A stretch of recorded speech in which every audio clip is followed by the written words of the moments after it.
Hello dear student, this is Kumar Keshav from IIT factory. और आज भी हम लोग 2021 का कॉम्प्लेक्स नंबर का आईआईटी जेई एडवांस का एक क्वेश्चन देखने वाले हैं। तो इस क्वेश्चन को आप ध्यान से देखेंगे और इस क्वेश्चन के भीतर में जो बारीकियां हैं, जो कंसेप्ट्स यूज हो रहे हैं, क्वेश्चन के माध्यम से ही हम आपको सारा कुछ समझाने वाले हैं।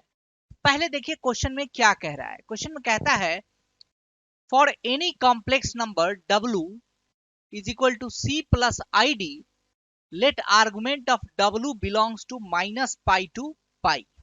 ठीक है। अब देखो बच्चे, जेई एडवांस का क्वेश्चन है तो मैं इस बात को लेकर चल रहा हूं कि आपको इतना पता होगा कि किसी कॉम्प्लेक्स नंबर का मॉडुलस क्या होता है, किसी कॉम्प्लेक्स नंबर का आर्गुमेंट क्या होता है, उसको कैसे फाइंड आउट करते हैं। ये सारे बेसिक बातें हैं जो कि आप एनसीईआरटी में पढ़ते हैं और उसको आप क्वेश्चंस में यूटिलाइज भी करते हैं। तो यहाँ पे बस बोला है कि W जो है तो C प्लस ID टाइप का कोई कॉम्प्लेक्स नंबर है। चलिए बढ़िया बात है, W कोई कॉम्प्लेक्स नंबर है, उसका आर्गुमेंट जो है सो माइनस पाई टू पाई भी लाई कर रहा है, अच्छी बात है। I बराबर अंडर रूट ऑफ -1 होता है, तो कौन नहीं जानता है, सबको पता है कि I बराबर अंडर रूट ऑफ -1 होता है। Let alpha and beta be the real numbers. Alpha beta क्या है, ध्यान दीजिए, यहाँ लिखा हुआ है रियल नंबर्स है। रियल नंबर्स मतलब वो सारे पॉइंट्स कहाँ लाई करेंगे, एक्स एक्सिस पे लाई करेंगे। जब कभी भी बात करेगा इमेजिनरी नंबर्स तो क्या होंगे, दिमाग में आना चाहिए, पिक्चर बनना चाहिए कि रियल नंबर्स मतलब एक्स एक्सिस पे पॉइंट्स होंगे, इमेजिनरी नंबर्स मतलब जो वाई एक्सिस है, इमेजिनरी एक्सिस है, वहां पे पॉइंट होंगे। जीरो ही एक ऐसा नंबर होगा जो कि नाइदर रियल है और नॉट इमेजिनरी है। 0.0 प्लस 0 आई, आप जीरो को लिख सकते हैं, वो एक्स एक्सिस पे भी लाई कर रहा है और वाई एक्सिस पे भी लाई कर रहा है। तो उसको आप ना ही आप इमेजिनरी नंबर बोलोगे, ना ही आप उसको रियल नंबर बोलोगे। दोनों के डेफिनेशन में क्या है, वो सटीक बैठ जाता है। फाइन। तो आप यहाँ पे देखिए कि कॉम्प्लेक्स नंबर z बराबर x plus I Y satisfying argument of z plus alpha by z plus beta is equal to pi by 4 है। फिर कहता है कि ordered paired x, y lies on the circle. एक सर्किल दिया हुआ है, कैसे समझेंगे सर्किल का इक्वेशन है, x square coefficient y square coefficient अगर बराबर हो रहा है, कोई भी एक्स वाई टर्म नहीं है, एक्स इंटू वाई वाला टर्म नहीं आ रहा है, then in that case the equation is of circle. देखो आप एक्स स्क्वायर है, वाई स्क्वायर है, प्लस 5x है, माइनस 3y है, प्लस 4 है, एक्स वाई वाला टर्म नहीं है, x square y square coefficient same है, इसका मतलब क्या है, ये सर्किल बन रहा है। फिर बोल रहा है कि then which of the following statement is और आर ट्रू। इसके बारे में आपको बताना है कि कौन सा स्टेटमेंट सही होगा। ठीक है, इसमें मल्टीपल चॉइस क्वेश्चन में क्वेश्चन आया था। तो अब इस क्वेश्चन को कैसे देखें, सबसे इंपॉर्टेंट बात है कि क्वेश्चन को आपको देखना कैसे है। तो आप स्टार्ट कहां से करेंगे, स्टार्ट करने के लिए आप देखो हिंट जो आपको मिलेगा, W बराबर C प्लस आई डी है। ठीक है, कॉम्प्लेक्स नंबर है, यहां से हिंट नहीं मिल रहा है। अब एक चीज मिल रहा है, ये ऐसा कुछ टर्म आपने कभी ना कभी पढ़ा होगा। ये क्या है, argument of Z plus alpha by Z plus beta is equal to pi by 4 दे रखा है। ठीक है, इसके बारे में आपने बखूबी पढ़ा होगा। जब आप कॉम्प्लेक्स नंबर पढ़ते हैं, रोटेशन का जब कंसेप्ट पढ़ते हैं कॉम्प्लेक्स नंबर में, एक रे को आप दूसरे रे पर रोटेट करके ले जाते हैं जिसके बीच का एंगल अल्फा है, तो वहां पे रोटेशन का कंसेप्ट यूज होता है। अगर आपको थोड़ा सा डाउट है, चाहे कंफ्यूजन है, तो उसको मैं अभी बता दे रहा हूं। लेट अस सपोज कि कोई एक पॉइंट है Z0, ठीक है, और एक पॉइंट दिया हुआ है Z1 और एक पॉइंट दे रखा है Z2।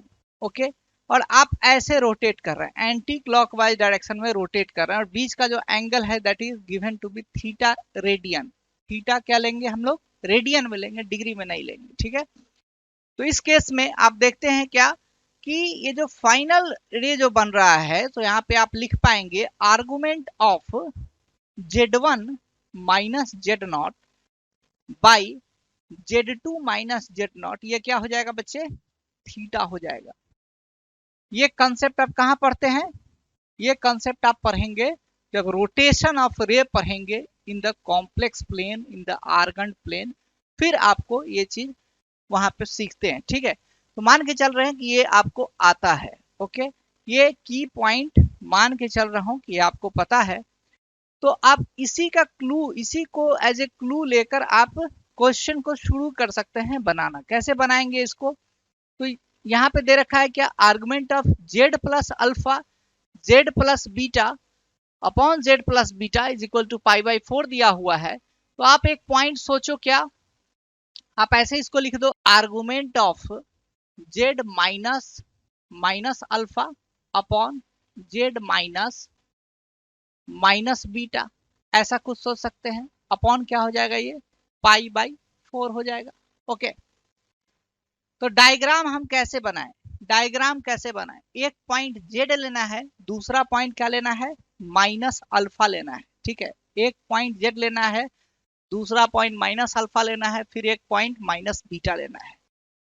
तो इसको आप ऐसे भी देख सकते हैं बच्चे, ऐसे भी अगर इसको हम देखें कि दोनों तरफ अगर माइनस से अंदर में ही गुना भाग कर दें तो क्या हो जाएगा, argument of minus alpha minus z upon minus beta minus Z, ऐसा लिख सकते हैं। ठीक है, ऐसा डेलिबरेटली हम कर रहे हैं, जान कर रहे हैं, क्योंकि हमें कुछ चीज यहां से निकल सकता है। कैसे निकलेगा? लेट अस सपोज कि कोई पॉइंट यहाँ पे दे रखा है जेड, और लेट अस सपोज यहाँ पे एक पॉइंट है माइनस अल्फा, और एक पॉइंट क्या है बच्चे, माइनस, इसको हम अल्फा इधर लिखते हैं और बीटा इधर लिखते हैं, माइनस बीटा और माइनस अल्फा। ठीक है, हम ये जानकर ऐसा लिख रहे हैं क्योंकि हमको रोटेशन का कंसेप्ट यूज करना है, रोटेशन का कंसेप्ट यूज करना है। और यहाँ पे क्या है, दोनों के बीच का एंगल कितना है बच्चे, पाई बाई 4 है। तो अब आप यहाँ पे ध्यान से देखिए कि आप लिख पाएंगे कैसे इसको, argument of minus alpha minus z upon minus beta minus z is equal to क्या हो जाएगा, ये थीटा हो जाएगा, जिसको कि आप फिर से लिख सकते हो क्या, argument of z plus alpha by z plus beta बराबर थीटा। ठीक है, क्वेश्चन में यही दे रखा था। तो हम क्या किए यहाँ पे, हम बस यही किए हैं कि इस पूरे चीज को जो क्वेश्चन में दिया हुआ था उसको अपने मुताबिक इसको हमने सजा दिया। सजाने से फायदा क्या हो रहा है हमको, वो चीज अभी आपको हम दिखाते हैं। ठीक है, अब आप यहाँ पे एक और चीज बहुत इंपॉर्टेंट देख सकते हैं कि क्वेश्चन में दिया हुआ है, क्वेश्चन में ये चीज दे रखा है क्या, कि जो जेड जो है, जेड बराबर क्या होता है, एक्स प्लस आई वाई होता है। तो जेड कहाँ लाई कर रहा है, आर्गन प्लेन में लाई कर रहा है। तो एक्स और वाई कहाँ लाई कर रहा है, तो इस सर्किल पे लाई कर रहा है। एक्स वाई कहाँ लाई कर रहा है, इस सर्किल पे लाई कर रहा है। ओके, और जेड, जेड क्या है हमारा, एक वेरिएबल पॉइंट है। Z is not a fix point, क्योंकि हमें एक्स और वाई का वैल्यू नहीं पता है। कोई जनरल पॉइंट बोल रहा है एक्स वाई के बारे में, एक्स वाई के कोई जनरल पॉइंट बोल रहा है कि all the complex number Z बराबर एक्स प्लस आई वाई सेटिस्फाइंग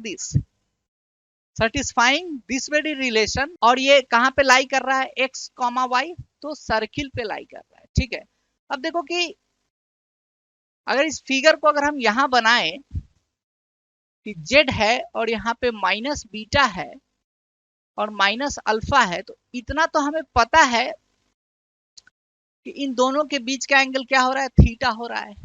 और क्या हो रहा है, जेड कहीं भी मूव करे, जेड कहीं भी मूव करे तो अल्फा बीटा से कितना एंगल बनाएगा, थीटा ही बनाएगा।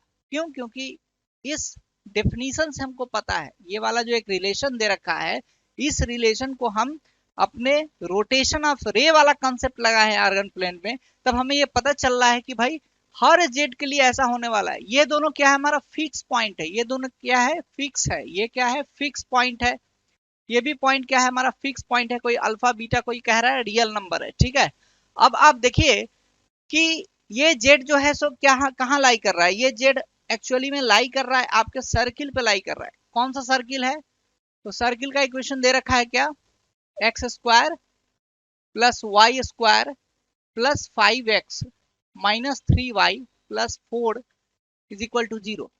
अब आप देखो कि कोई दो पॉइंट है, दोनों के बीच का एंगल जो है सो हमेशा थीटा रहने वाला है। मतलब ऐसा यहाँ पे भी अगर जेड होगा तो भी एंगल क्या होगा, थीटा होगा। यहाँ पे भी जेड होगा तो भी एंगल क्या होगा, हमारा थीटा ही होगा। इसका मतलब क्या है, इसका मतलब बस एक ही है कि ये जो माइनस अल्फा और माइनस बीटा जो पॉइंट है, ये भी हमारा सर्किल पे ही लाई करना चाहिए। क्यों सर्किल पे लाई करना चाहिए, क्योंकि हम जानते हैं बच्चे कि कोई भी एक सर्किल अगर बनाते हो और कोई दो पॉइंट अगर आप ए और बी आप दो पॉइंट ले रहे हैं, तो आप क्या होगा कि अगर आर्क ए बी का अगर बात करेंगे तो ये हर जगह सरकमफ्रेंस पे इक्वल एंगल सबटेन करता है। ये आप बचपन में ज्योमेट्री पढ़ते थे, वहां से आप जानते हो ये भी थीटा होगा, ये भी थीटा होगा, ये भी थीटा होगा। वही तो बात हो रही है यहाँ पे। ये क्या हो रहा है, ये वाला पॉइंट क्या हो रहा है हमारा, ये वाला पॉइंट इधर माइनस बीटा है, माइनस अल्फा है। माइनस बीटा और माइनस अल्फा, ए बराबर क्या है, माइनस बीटा है, बी बराबर क्या है, माइनस अल्फा है। क्यों ऐसा ले रहे हैं, क्योंकि हमको रोटेशन का कंसेप्ट यूज करना है, वो जो रिलेशन दिया है उसको यूटिलाइज करना है। और ये जो वेरिएबल पॉइंट है, दिस इज आवर जेड। ये जो पॉइंट है क्या हमारा, जेड है, ये जेड है। तो आप डायरेक्टली देख सकते हैं क्या, अगर इस रे को, ये वाला जो रे है, थीटा एंगल से एंटी क्लॉकवाइज डायरेक्शन में घुमाएंगे तो क्या बनेगा, argument of minus alpha minus Z by minus beta minus Z, ये क्या हो जाएगा, ये थीटा हो जाएगा। तो आप देखो ना क्वेश्चन में यही वाला रिलेशन दिया हुआ है ना, z plus alpha by z plus beta equal to theta हो रहा है। इसका मतलब क्या है कि अगर ये जेड जो पॉइंट है अगर ये सर्किल पे लाई करेगा और ए और बी अगर फिक्स पॉइंट है और दोनों के बीच का एंगल है तो हमेशा सेम हो रहा है, थीटा ही बन रहा है, तो इसका मतलब क्या है कि ए और बी पॉइंट को भी उसी सर्किल पे लाई करना होगा। ये बात क्लियर समझ में आना चाहिए। अगर हम कोई इसको अगर सर्किल पे लाई नहीं कराएंगे तो जो हमेशा जरूरी नहीं है कि ये हमेशा ये थीटा एंगल ही बनाएगा, ठीक है। तो in order to make angle theta, A and B points must lie on the circle in which the point Z is also lying, ठीक है। तभी जाके क्या होगा, ये यहाँ पे एंगल सबटेंड सबका क्या होगा, थीटा बनेगा। अब आप देखो कि A और B पॉइंट क्या है, रियल है, ये भी रियल नंबर है और ये भी रियल नंबर है। तो रियल नंबर कहाँ लाई करता है, तो रियल नंबर तो सर एक्स एक्सिस पे लाई करता है और ये दोनों रियल नंबर सर्किल पे भी लाई कर रहा है। अब सर्किल का इक्वेशन क्या है हमारा, सर्किल का इक्वेशन जरा आप देखिए यहाँ पे, x square plus y square plus 5x minus 3y plus 4 बराबर 0 है। तो अगर सर्किल पे लाई करेगा माइनस अल्फा और माइनस बीटा, इसका मतलब क्या होगा, इसका मतलब क्या होगा, वो जो पॉइंट्स जो आएगा सो y बराबर 0 अगर करेंगे, y बराबर 0 क्या होता है, एक्स एक्सिस होता है। तो y बराबर 0 मतलब एक्स एक्सिस को ये सर्किल जहां जहां काटेगा, एक सर्किल एक एक्सिस को, एक्स एक्सिस को कितनी जगह काट सकता है, दो ही जगह काट सकता है, ठीक है। अब मैक्सिमम दो जगह काट सकता है, तो दो जगह काटेगा तो वो पॉइंट्स कैसे मिलेगा, हमको यहाँ पे करना पड़ेगा y बराबर 0। y बराबर 0 क्यों कर रहे हैं, क्योंकि हम वो पॉइंट्स निकालना चाह रहे हैं जहां पे सर्किल काट रहा है, वही दोनों पॉइंट्स जो हो जाएगा सो हमको माइनस अल्फा माइनस बीटा का कोऑर्डिनेट भी हो जाएगा, ठीक है। तो y बराबर 0 आप यहाँ पे पुट कर देंगे and you will get what, x square plus 5x plus 4 is equal to 0। इसका मतलब क्या हो गया, x plus 1 into x plus 4 बराबर 0। मतलब क्या हो गया, x बराबर -1 और x बराबर -4। x की वैल्यू -1 और -4 आ गया है। तो इसका मतलब क्या हो रहा है कि माइनस बीटा जो होगा सो -4 के बराबर होगा और माइनस अल्फा जो होगा सो हमारा -1 के बराबर होगा। क्यों, क्योंकि नंबर लाइन जो होता है तो इंक्रीजिंग ऑर्डर में हम लोग अगर राइट टू लेफ्ट में अगर हम मूव करते हैं तो हमारा नंबर्स जो होता है सो इंक्रीज करता है। इंक्रीज करने का मतलब क्या है, बढ़ता है। बढ़ने का मतलब क्या है कि अगर माइनस बीटा अगर -4 होगा और ये माइनस अल्फा -1 होगा, मतलब -1 विल बी ग्रेटर देन -4, ठीक है। ऐसा क्यों कर रहे हैं, क्योंकि हम ऐसा डायग्राम हमने सपोज किया है और ये दोनों रियल नंबर्स है। तो रियल नंबर्स में जैसे ही हम लोग ऐसा डायग्राम सपोज करेंगे तो माइनस बीटा माइनस अल्फा से पहले आएगा। तो माइनस बीटा का वैल्यू -4 ही होगा, ठीक है, और माइनस अल्फा का वैल्यू -1 होगा। तो जब माइनस बीटा का वैल्यू -4 होगा तो यहाँ से आपको बीटा का वैल्यू 4 हो जाएगा और अल्फा का वैल्यू 1 हो जाएगा। फिर यहाँ से आपको निकल जाएगा अल्फा बीटा बराबर 4 हो जाएगा। तो अब आप ऑप्शंस को देख सकते हैं। अल्फा की वैल्यू -1 है तो सर नहीं है, अल्फा की वैल्यू तो 1 है, तो ये गलत ऑप्शन हो जाएगा। अल्फा बीटा बराबर 4 है तो ये सही ऑप्शन हो जाएगा। अल्फा बीटा और -4 है तो गलत हो जाएगा। बीटा बराबर 4 है तो ये सही हो जाएगा। तो ये आपको इसका आंसर जो हो जाएगा सो बी और डी हो जाएगा। तो इस क्वेश्चन में क्या था, कुछ भी तो नहीं था। बार बार आप रोटेशन का कंसेप्ट आर्गन प्लेन में आपको चलाने आता है तो फिर ये भी क्वेश्चन आराम से बनना चाहिए। ऐसा और भी सारे क्वेश्चंस हो सकते हैं जिसमें कि आपको रोटेशन का कंसेप्ट यूज हो रहा होगा, आर का कंसेप्ट यूज हो रहा होगा। अब यहाँ पे क्वेश्चन में कह दिया था कि ये जेड जो पॉइंट है कहाँ बैठा हुआ है, सर्किल पे बैठा हुआ है, और अल्फा बीटा जो है सो हमारा रियल नंबर्स है। अल्फा बीटा क्या है, हमारा रियल नंबर्स है। तो रियल नंबर होने का कारण क्या हो गया, अब ये सारा एंगल सबसे थीटा थीटा बना रहा है तो alpha beta minus alpha minus beta जो होगा सो ये भी हमारा सर्किल पे ही बैठा हुआ होगा। क्यों, क्योंकि तभी तो एंगल सबटेंडेड ज्योमेट्री से सेम होगा। एक आर्क से जो आप एंगल बनाते हैं तो सर्किल के किसी भी पॉइंट पर सेम एंगल बनता है। उसी कंसेप्ट को हम लोग बार बार इसको यहाँ पे यूटिलाइज किए हैं। तो अगर बोलता कि यही चीज कि अल्फा और बीटा जो पॉइंट है तो आपका इमेजिनरी एक्सिस पे है तो वहां पे x बराबर 0 करते। चाहे कहता कि अल्फा और बीटा एक जनरल लाइन पे आ रहा है, कोई एक लाइन है उस पे लाई कर रहा है और कुछ और एक इंफॉर्मेशन दे देता तो फिर हम वहां से भी अल्फा बीटा का वैल्यू निकाल सकते थे। जेई एडवांस का यही खूबसूरती है कि क्वेश्चन जो आएगा आपका ऐसा नहीं रहेगा कि पहले से सेम क्वेश्चन आपने बना रखा है। बहुत रेयर चांसेस होता है कि जेई एडवांस का क्वेश्चन आप पहले से ही बना के रखे हुए हैं, लेकिन क्या है कंसेप्ट यूटिलाइज होगा जो नए क्वेश्चन में भी वो आप पहले से आप करके जाएंगे तभी आपसे नया क्वेश्चन भी वहां पे सॉल्व हो पाएगा। नए क्वेश्चन को बनाने का कोई बहुत बड़ा कोई सुपर फॉर्मूला नहीं होता है। नया क्वेश्चन जो जेई एडवांस में जो पूछा जाएगा आपको उसको सॉल्व करने का एक ही मंत्र है कि जो बेसिक्स है उसको आप इंटैक्ट रखिए, अच्छे से पढ़ के रखिए, समझ के रखिए।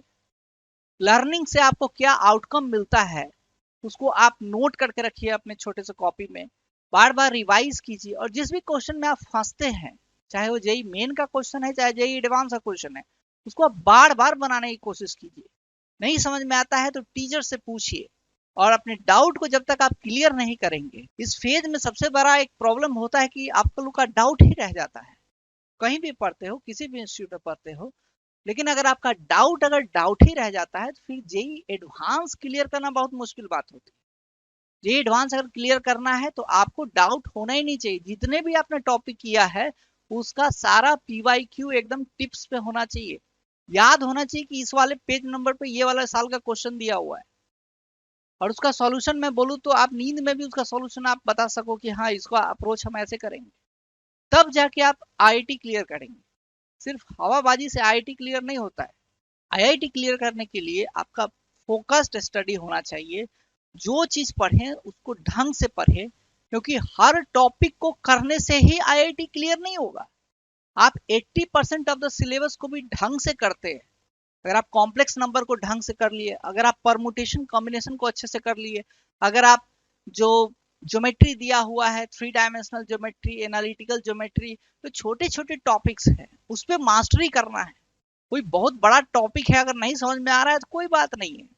अगर 80% में आपका कमांड है, होल्ड है, तो फिर कोई नए क्वेश्चन आएंगे तो फिर आप वहां पे आराम से सोच पाएंगे। आशा करता हूं कि आपको ये वीडियो अच्छा लगा है और अगर आपने कुछ भी सीखा है इस वीडियो के थ्रू तो हमारे वीडियो को लाइक करें, चैनल को जरूर सब्सक्राइब करें, क्योंकि ऐसे ढेर सारे वीडियोस हम आपके लिए लाते रहेंगे। अगर आप जेई 2023 देने वाले हैं या आप जेई 2024 आपको देना है तो आप हमारे जो फाउंडेशन कोर्स है और जो क्रैश कोर्स है उसको आप ज्वाइन करके आप अपने प्रिपरेशन को एक नया एज दे सकते हैं और आईआईटी का सपना पूरा कर सकते हैं। Thank you for watching this very video. We will meet soon in the next video. तब तक के लिए अपना ख्याल रखिए। धन्यवाद। जय हिंद।